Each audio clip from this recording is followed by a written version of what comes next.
Welcome to this week's broadcast. I'm Ryan. And I'm Emma. ILA is doing a unit about the Holocaust. Students have weekly discussions about what they have read. Morgan and Kari will give you more information. 8th grade ILA is doing literature circles this month. The book selections are about their unit, The Holocaust. The students have discussions about the book and the Holocaust every week when they perform different tasks that go with their roles for the week. Some of the roles are discussion leaders who lead the discussion, diction detectives that look for interesting word choice, bridge builders that build connections between books, reporters who talk about the setting and the plot, and artists who draw what is going on in the book. Noelle has insight on theater for young audiences. Griffin Middle School's theater production class put on a Theater for Young Audiences play, otherwise known as a TYA. The TYA was a scene from a full-length play. The play was Bedtime Stories, as told by her dad, who totally messed them up. The scene was The Boy Who Cried Dinosaur. The production class took 3 weeks to memorize lines, blocking, create and memorize choreography. When they finished, the production class took everything they learned to Purefoy, where they performed for the 4th and 5th graders. This gave the elementary schoolers a chance to see what theater is all about.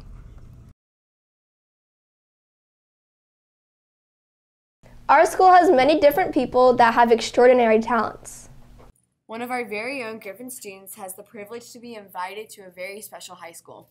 So, what is your name? What's a little bit about you? My name is Ava, and I have been playing instruments all of my life, and I'm a singer. So, yeah. What is the name of the high school? What are some cool things about it? And why did you get in? So the name of the high school is Booker T. Washington High School for the Performing and Visual Arts. I got in their music conservatory for vocals. The cool thing about it is that it is an all arts school, and they have 4 different conservatories. They have art, dance, theater, and music. And over 1,000 students audition, and I was one of the 66 students they took for music. That's so cool. Yeah. Who were some of your biggest supporters in your decision? A lot of my friends were supporting me, and Miss Stewart and Miss Bateman were like huge supporters, and along with some of my other teachers. And then my family, I think they supported me the most, especially my mom. So. We went to go talk with Miss Bateman about how she encouraged Ava. To encourage Ava, I just always asked her how her process was going with her application and her tryouts at Booker T. Washington. I also just told her I loved her every day and told her how special she was to me and told her I knew that she could do it.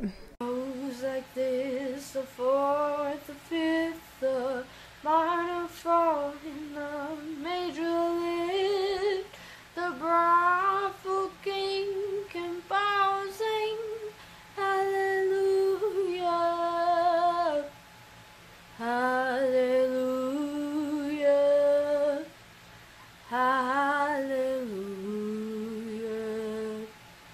hallelujah.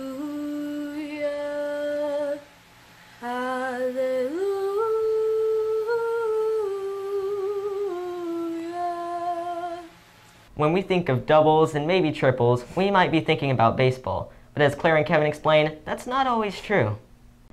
At Griffin, we have 21 sets of twins and 1 set of triplets. Twins and triplets are starting to become less rare and more common, with 33 out of 1,000 births being a multiple childbirth in the U.S. The amount of twins in the U.S. has nearly doubled since 1980, and the number is still growing. We've interviewed some twins on campus to see what it's all about. I'd say an advantage is being able to do more things with your sibling. We basically have to wake up at near the same time and get to school at the same time. If one of us have to go to tutorials, the other one has to get there at the same time, basically. You have to go to each other's events because you both might have a separate one at the same time. This is Claire from GTRZ News. 7th grade had a cool project recently.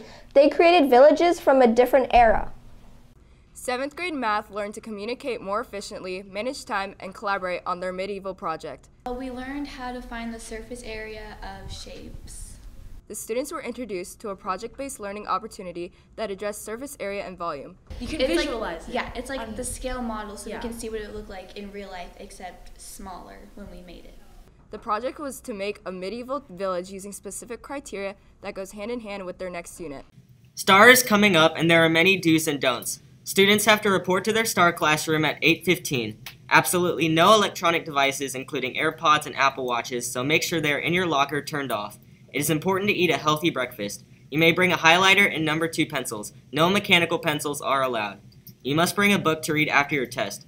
For the STAAR in April, only 7th graders need to bring a sack lunch, and in May, 6th graders will need to bring a sack lunch. Fast food drop-off from parents is not allowed. You can bring water bottles and put them under your desk. Spending time outside just got a little easier.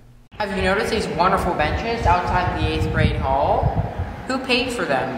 Where did they come from? To bring the students outside, especially when the weather is really nice, because it's important to not be stuck in like a windowless classroom all the time. And the courtyard is really nice, and I love it, but it's fairly far away because we're here on the other end of the school, and I like to bring people right out here, right at these doors. And we didn't have anywhere to sit, and there's always ants attacking people, and people getting upset because they're ruining their clothes and sitting on the floor. So I thought it would be a really good idea if we had a space out there with seats so that we could get all the students together and we could have discussions out there. Students can work on projects, or we could just have a space to read that's outside, that's where the air is more or less fresh and the birds are singing and the sun is shining and everyone's happy. So that's where the idea came from, and we put it to the PTA, and they gave us a grant, bought the benches, and some parents came out and put them together, and we're very excited. Very happy with the PTA. I'm very happy with all the parent volunteers. Hey Griffin Gators, I'm AJ with your sports update. District track meet was last week. Here's how Griffin performed. For 7th grade, Cooper Snyder placed 3rd in discus. Aiden Hong placed 3rd in triple jump, and Thomas Macri placed 3rd in shot put. Standings for girls were Emily Proshka, 1st place in district, 7th grade girls discus.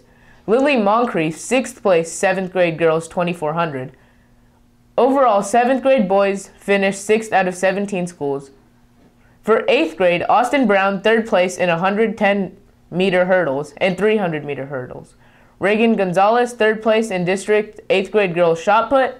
Emily Gingell, 4th place, 8th grade girls high jump. Elise Newman, 5th place, girls 8th grade 200-meter. Peyton Riggins placed 6th, and Emma Thomas placed 7th, girls 8th grade 2400. 8th grade boys finished 13th out of 17 schools. Griffin ladies had their very first soccer game last Monday. The 7th grade girls won 3-1, and the 8th grade girls won 7-2. The guys play against Nelson tomorrow, and the next 7th grade girls game is April 10th, and 8th grade is on April 11th. Although Griffin basketball finished, there is still college basketball. Our group, GTRZ News, has 5 people. The leader of the group is Zach Campbell with 850 points. Spring is also known for baseball. In fact, opening day was just last week, but for middle school kids, it's all about that fall ball. Middle school kids used to be able to play baseball with their recreational or club teams, but in 2012, that all changed.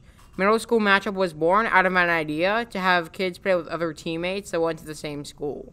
Flash forward to 2019, and middle school matchup now hosted over 6,000 players, 151 schools, and 35 cities. We'd like to congratulate our Griffin 6th grade boys baseball team for winning their division in November. If you are interested in playing baseball or softball with kids from your school next year, sign up for the middle school matchup. That's all for this week's broadcast. See you in a couple weeks.